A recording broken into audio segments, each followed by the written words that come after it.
שלום וברכה מוריי ורבותיי, ערב שבת שלום, שבת פרשת ויגש. ושימו לב טוב, בפרשתנו לאחר שיוסף מושל בכל ארץ מצרים, הוא המשנה למלך שבעצם שולט אפילו יותר מהמלך בכבודו ובעצמו. כאשר הוא מתגלה לאחיו ומביא את אביו ואת אחיו למצרים, הוא פונה לפרעה ואומר, ואתה ישבונה עבדיך בארץ גושן.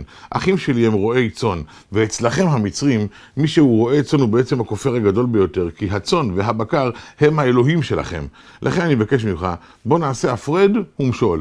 תן לאחים שלי להיות במקום שלהם, תן למצרים להיות במקום שלהם, וכל אחד מהם יישאר במקומו, ואתה תישאר המושל על שני הצדדים.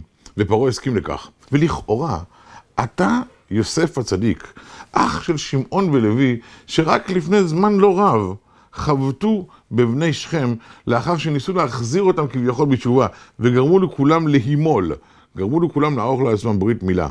נניח שאתה לא רוצה להיות כמו האחים שלך ולהרוג אנשים, אבל למה לא תלמד מהאחים שלך להחזיר בתשובה את כל מצרים? הלוא אתה הבאת להם אוכל, ויוסף הוא המשביר. אתה הבוס האמיתי של המדינה הזו. למה לא תהפוך את כולם למאמינים, בני מאמינים באלוקים? למה לא תהפוך את כולם לכאלה שמבינים שלא משתחווים לפרה, שלא משתחווים לכבש? למה אתה נכנע מהר כל כך וזורק את אחיך בתוך ארץ בשם גושן, בתוך גטו יהודי? התשובה לכך אומר לך יוסף, אתה אמור להכיר את היכולות שלך, ויש מקרים שבהם הכניעה וההסתגרות בגטו כביכול היא המשהו הטוב ביותר בשבילך. אל תנסה לעשות דברים יותר מהכוחות שלך.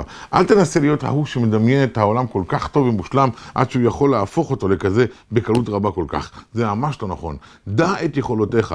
במקרה ואתה יודע שזיכוי הרבים שלך יכול להזיק או יכול להוביל למבוי סתום, אל תזכה את הרבים במקום הזה. במידה ואתה יודע שהמילים שלך לא ישכנעו, אלא יגרמו למריבה, ועבדי את עצמך ולך עם כל בני המשפחה שלך למקום יישוב אחר. אל תנסה לקפוץ יותר מהגובה האמיתי שלך. לא בחיים הפרטיים שלך, וכל שכן וקבל החומר, שלא בחיים הציבוריים. וזהו סוד ההצלחה. ברכת שבת שלום וברכה ימינו וכל טוב לחיזוק היומי, העולמי, האוהב, מעריך, מוקיר, מעריץ ומה לא, וברוכים תהיו.